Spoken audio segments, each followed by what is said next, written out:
بسم اللہ الرحمن الرحیم۔ وعن عبداللہ ابن ابی بکر بن محمد ابن عمر ابن حزم ان فی الکتاب الذی کتبہ رسول اللہ صلی اللہ علیہ وسلم لعمر ابن حزم اللہ یمس القرآن الا طاہر۔ یہ مالک کی روایت ہے، دارقطنی کی روایت ہے، یہاں اس کا رقم ہے 465۔ یہ وہی باب ہے جس کا ہم مطالعہ کر رہے ہیں، جس میں رسالت بآب صلی اللہ علیہ وسلم کی نسبت سے اس مضمون کی روایتیں نقل ہوئی ہیں کہ قرآن مجید کو ہاتھ لگانا ہے، نماز پڑھنی ہے، یا اسی طرح دوسرے دینی کام انجام دینے ہیں اور جنابت لاحق ہو گئی ہے تو اس میں کیا حدود ہے، وہ زیر بحث ہے۔ ہمارے دین میں چونکہ ایک بڑا باب تطہیر بدن کا ہے، پورے دین کی تعلیمات کو اگر آپ تقسیم کریں تو میں بار بار توجہ دلاتا ہوں کہ وہ تین ہی ہیں: تطہیر بدن، تطہیر خورونوش اور تطہیر اخلاق۔ یعنی بدن کو پاکیزہ ہونا چاہیے، اس کے لیے بہت سی ہدایات دی گئی ہیں۔ خورونوش، کھانے پینے کو پاکیزہ ہونا چاہیے، اور سب سے بڑھ کر اخلاق کو پاکیزہ ہونا چاہیے۔ یہی دین ہے سارا کا سارا، اسی کے تحت ہماری آخرت کے فیصلے ہونے ہیں۔ تو یہاں یہ عمر بن حزم کے نام ایک خط لکھا تھا رسول اللہ نے، یا کوئی تحریر لکھ کے دی تھی، اس میں یہ بیان کر رہے ہیں کہ ایک یہ بات بھی تھی کہ اللہ یمس القرآن الا طاہر، کہ قرآن کو ہاتھ لگانے کے لیے طہارت ضروری ہے۔ یہ طہارت ضروری ہے دونوں پہلوؤں سے، روایتوں میں بھی استعمال ہوتا ہے اور ہم بھی استعمال کر سکتے ہیں۔ ایک تو یہ ہے کہ آدمی کو اگر کوئی حدث لاحق ہے، وہ بیت الخلاء سے ہو کے آیا ہے، اس نے رفع حاجت کی ہے، تو صاف ہونا چاہیے، صفائی کا اہتمام کیا جائے۔ تو صفائی کا اہتمام کر لیا، دھو لیا، طہارت ہو گئی۔ لیکن اس سے آگے پھر اللہ تعالیٰ کی بارگاہ میں حاضر ہونا ہے، وضو کرنا چاہیے۔ تو اس میں یہ لکھا ہوا تھا۔ تو میرے نزدیک اس میں وہ پہلی بات ہی ہے، یعنی قرآن مجید کو وضو کر کے ہاتھ لگایا جائے، بہت اچھی بات ہے۔ اللہ تعالیٰ کی کتاب ہے، ہم جتنا بھی ادب کر سکیں، احترام کر سکیں، لیکن قرآن کو سب کو پڑھنا ہے۔ قرآن پڑھنے کی کتاب ہے، صرف جزدان میں لپیٹ کر رکھنے کی کتاب نہیں ہے۔ اس وجہ سے یہ مستحب ہوگا، پسندیدہ ہوگا، اس کو لازم نہیں کیا جائے گا۔ لازم یہ ہے کہ آپ اپنے آپ کو پاک کر لیں، بس اس کے بعد قرآن مجید پڑھ سکتے ہیں، اس کی تلاوت کر سکتے ہیں۔ البتہ یہ بات پیچھے گزر چکی ہے کہ اگر جنابت لاحق ہے تو پھر قرآن مجید کو ہاتھ نہیں لگایا جائے گا۔ یعنی اس میں چونکہ ایک خاص طرح کی نجاست آدمی کے ساتھ لاحق ہوتی ہے، جو باطن کی بھی ہے، ظاہر کی بھی ہے۔ اس کی میں وضاحت کر چکا ہوں پیچھے کہ اس کی نوعیت کیا ہے، تو اس لیے اس میں احتیاط کرنی چاہیے۔ معاف کیجیے،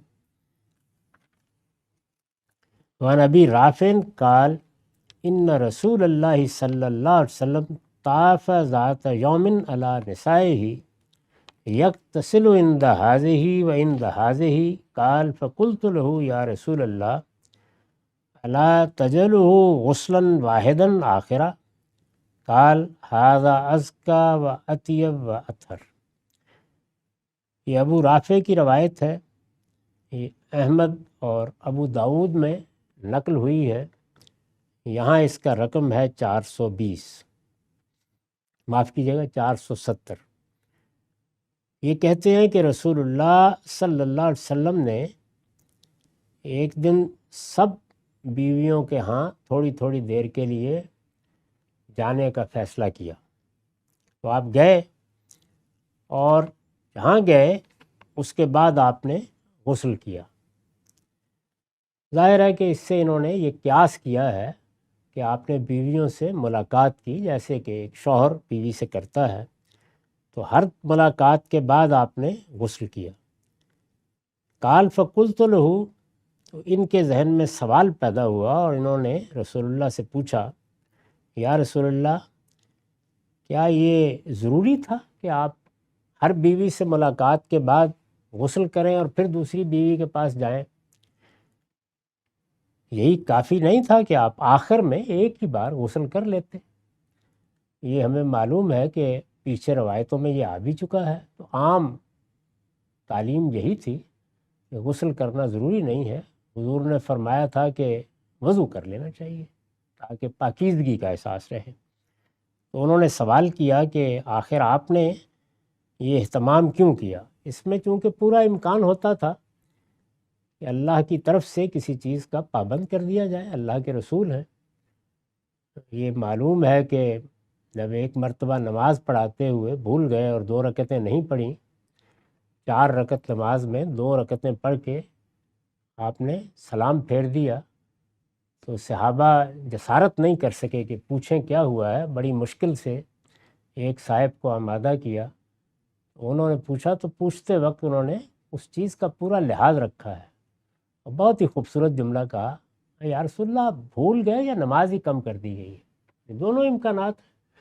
تو آپ نے فرمایا کہ پہلے تو مانے ہی نہیں، لیکن جب واضح ہو گیا کہ بھول گئے ہیں تو پھر آپ نے نماز پڑھائی اور سجدہ صاحب کیا، تو اس سے لوگوں کو ایک بڑی تعلیم ملی کہ اگر اس طرح کی غلطی ہو جائے، یعنی 2 رکعتیں پڑھ کے سلام پھیر دیا ہے، جا کے ایک جگہ بیٹھ گئے ہیں، اس کے بعد بھی آ کے یہ نہیں ہے کہ پوری نماز دہرائی ہے، وہی 2 رکعتیں پڑھیں اور سجدہ صاحب کیا، تو ایک تعلیم ملی لوگوں کو اس سے۔ تو یہاں پر بھی یہ ہے کہ رسول اللہ نے اس طریقے سے غسل کیا۔ ان کے ذہن میں یہ سوال پیدا ہوا کہ جو پہلے ہمارے علم میں ہے کہ ایک ہی بار آخر میں غسل کرنا کافی ہے، تو کہیں اس میں کوئی تبدیلی تو نہیں آ گئی؟ تو انہوں نے یہ سوال پوچھ لیا، تو آپ نے فرمایا کالا ھذا ازکیٰ و اطیب و اطہر، نہیں ایسی کوئی بات نہیں، یعنی غسل کرنا ضروری نہیں تھا، یہ مجھے زیادہ پاکیزہ لگا ہے، اس میں زیادہ طہارت ہے، یعنی یہ گویا آپ نے اپنی پسندیدگی کا اظہار کر دیا۔ تو ظاہر ہے دین میں دونوں طرح کے معاملات ہیں، اور یہی ہمارے دین کا حسن بھی ہے۔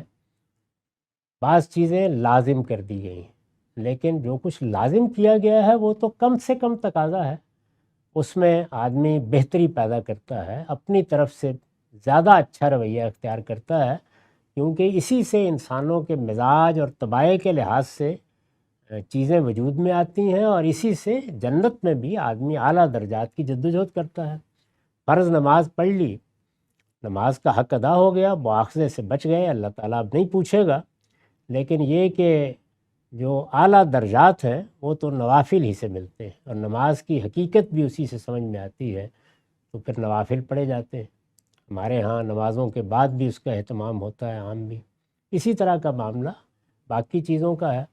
تو آپ نے فرمایا کہ تطہیر بدن، یعنی ہمارے دین میں تو یہ دین کا حصہ ہے، بدن کی طہارت، اس کے آداب بتائے گئے ہیں، تو بدن کی طہارت چونکہ دین کا حصہ ہے، تو اس میں بھی آپ نے یہ تعلیم دی کہ ایک تو اس کا لازمی تقاضا ہے، وہ لازمی تقاضا تو یہی ہے کہ اگر 10 مرتبہ بھی ایک معاملہ پیش آیا ہے تو کوئی فرق نہیں پڑتا، نماز سے پہلے ایک بار غسل کرنا ضروری ہے، کیونکہ اس کا تعلق نماز سے ہے، اس کے درمیان میں ہر دفعہ ملاقات کر کے غسل کرنا ضروری نہیں ہے۔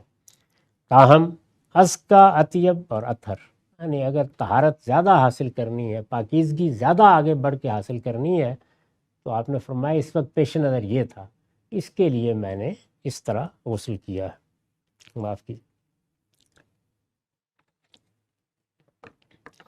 اس باب کی روایتیں بھی باقی ہیں لیکن وقت غالباً ختم ہو گیا۔ آخر دعوانا الحمدللہ۔